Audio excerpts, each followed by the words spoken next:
ನಡೆಯುತ್ತಿದ್ದು ಈ ಕ್ರೀಡಾಕೂಟದಲ್ಲಿ ಭಾಗವಹಿಸುತ್ತಿರುವ ನಾವು ಆಟದ ನಿಯಮಗಳಿಗೆ ಅನುಗುಣವಾಗಿ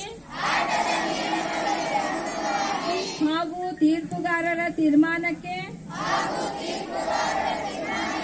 ಬದ್ಧರಾಗಿ ಸೋಲು ಮತ್ತು ಗೆಲುವನ್ನು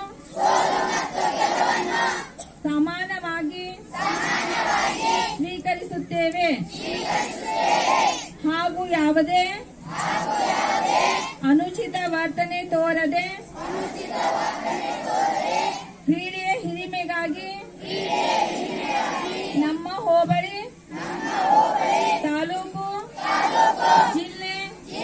ಹಾಗೂ ರಾಜ್ಯ ಕ್ರೀಡಾ ಉನ್ನತಿಗಾಗಿ ಕಾಯ ವಾಚ ಮನಸ ಕ್ರೀಡಾ ಮನೋಭಾವನೆಯಿಂದ ಭಾಗವಹಿಸುತ್ತೇವೆಂದು ಪ್ರತಿಜ್ಞೆ ಮಾಡುತ್ತಿದ್ದೇವೆ.